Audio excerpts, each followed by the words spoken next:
On April 22, 1994, the 34th President of the United States, Richard Nixon, passed away in New York. His life saw peaks and valleys, from the heights of power to the depths of despair. One of Nixon's greatest achievements undoubtedly lies in his trip to China. Regardless of the global context and motives at the time, his audacity alone merits a place in history.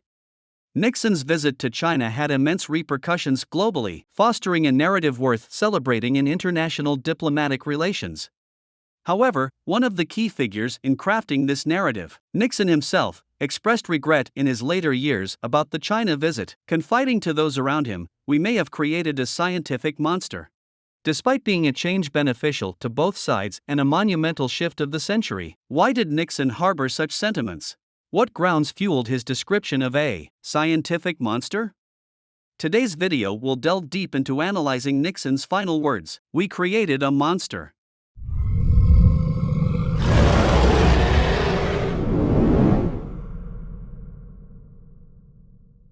Strictly speaking, Nixon was famously anti-communist in American politics. As a representative of the conservative faction within the Republican Party, Nixon, like other American leaders, maintained a cautious approach toward China and the former Soviet Union. While he supported the Cold War, Nixon also had a pragmatic side. Given the domestic and international circumstances seemingly disallowing U.S. presidents to proactively extend goodwill towards the East, especially considering America's past military setbacks against China in the Korean War, why did Nixon take the enormous risk of initiating Sino-American relations? In July 1971, when Nixon announced his intention to visit China, it created substantial waves in the West. Walter Isaacson, a journalist accompanying him at the time, recounted in his memoirs that President Nixon had remarked, "This trip to China is as important as landing on the moon." Two main factors led to the agreement between both parties. First, in the international scenario, China needed a robust ally, and secondly, it required technological support from allies. As a populous nation, China had a significant consumption capacity despite technological gaps. The Asian market was poised to become a substantial growth point in the world economy. Nixon's tenure witnessed the U.S. grappling with inflation, making the revival of the American economy a top priority. Therefore, maintaining positive diplomatic relations with China was undoubtedly more advantageous than detrimental, purely from an economic perspective. Secondly, America's setback in the Vietnam War influenced its decisions. In the 1970s, amidst the Cold War, both the US and the Soviet Union aimed to avoid a global conflict while securing their influence and dominance in the international arena. This led to a shift from primary confrontation to supporting regional proxies, marking a secondary level of conflict. The United States supported the Vietnamese government in suppressing democratic forces in Asia. In this war, aside from employing nuclear weapons, the U.S. provided all its advanced armaments to the Vietnamese puppet regime. Despite this, it ultimately suffered a defeat, forcing the United States to acknowledge Vietnam's independence in 1969. Spending billions of dollars, with casualties numbering in the tens of thousands, the physically and economically weakened U.S. was compelled to retract from its aggressive stance in the bipolar confrontation. Concurrently, amidst the rupture in Sino-Soviet relations, the U.S. could utilize China's influence to contain the expansion of the Soviet Union. Therefore, politically speaking, establishing diplomatic ties with China aligned with U.S. interests on the international stage.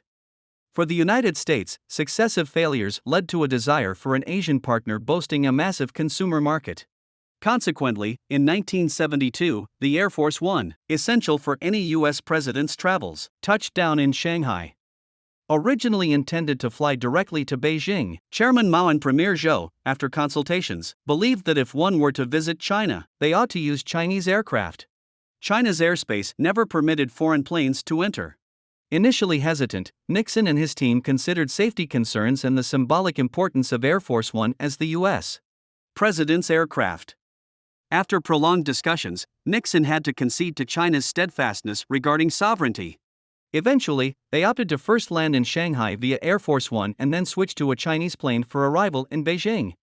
On February 21, 1972, at 11 in the morning, Nixon descended slowly from the plane's gangway. national leaders and a ceremonial guard of 371 individuals, long awaiting his arrival, held a welcoming ceremony. Premier Zhou's farsightedness mandated that the reception uphold the principles of neither servile nor overbearing, neither cold nor overly warm, but courteous. In this momentous occasion, Nixon took the initiative to shake hands warmly with Premier Zhou as he descended from the plane. When two firm handshakes met, it symbolized both the end of an era and the commencement of another.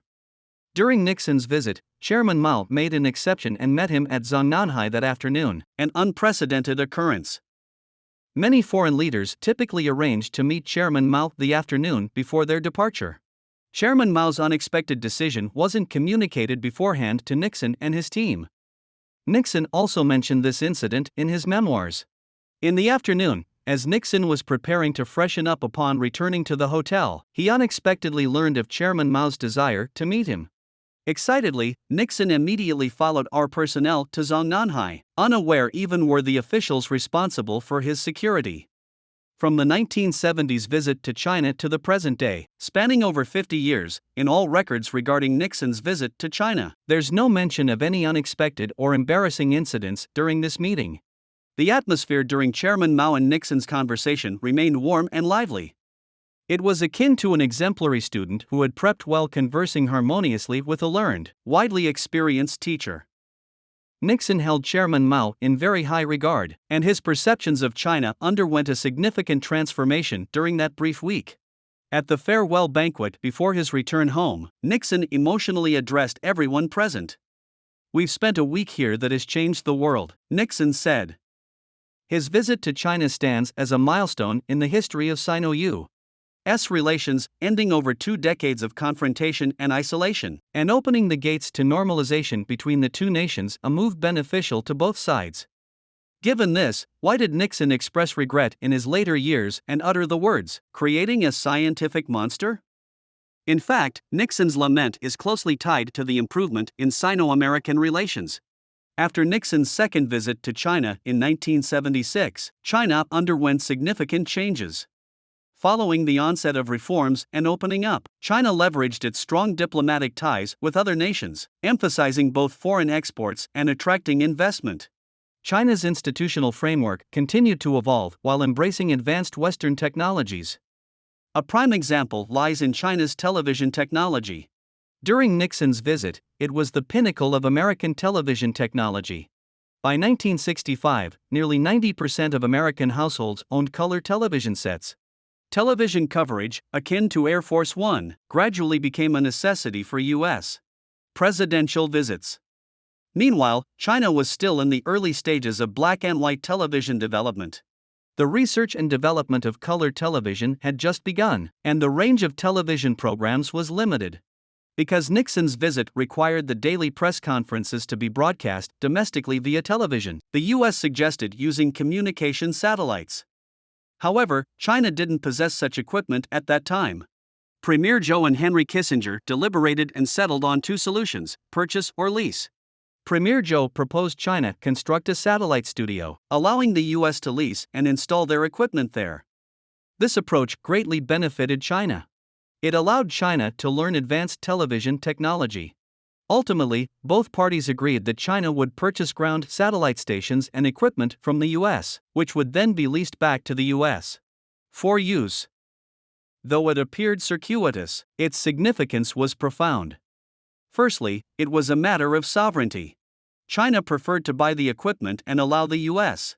to use it, rather than directly use equipment brought in by the U.S. Secondly, television technology was severely limited in China, and this opportunity facilitated the development of domestic television technology. Nixon's television coverage not only acquainted China with satellite television technology but also stimulated considerations for China's independent research and the import of technology from other nations. Moreover, owing to the improved relationship between the two countries, Nixon's successor, Carter, also maintained a very amicable relationship with China. Since the 1990s, while China's independent research and development capabilities might still have been insufficient, its technological prowess, especially in replication, had already reached the forefront internationally. Numerous subjects in the fields of physics and chemistry were initiated and explored during the 1990s. Even China's first aircraft carrier, the Liaoning, had its groundwork laid in the 1990s. The precursor to the Liaoning, the Variag aircraft carrier, was actually built by Russia. Observing how in the 1990s, China managed to acquire this carrier despite thrifty spending, Nixon recognized the depth of China's determination and audacity. Chinese people understand where to spend money and where to economize. When it comes to high technology, whether through purchase, borrowing, or even seeking, as long as it's obtainable, the Chinese can accomplish anything. Nixon was astonished by this spirit. With this spirit, bridging the gap wasn't just empty talk. Hence, Nixon concluded that future China would become a scientific monster. Without Nixon's visit to China, there wouldn't have been the nurturing ground in the 1990s for developing China's technological level, nor many of China's proud achievements today like the high-speed rail, the J-20, and the Beidou series of satellites. Before Nixon's passing, he witnessed China's emphasis on technology, its determination in technological development, and the unstoppable momentum of its research environment, foreseeing China's future as a scientific monster. This is the end of this video. Thank you for watching. Please like, subscribe, and comment. We genuinely appreciate your support.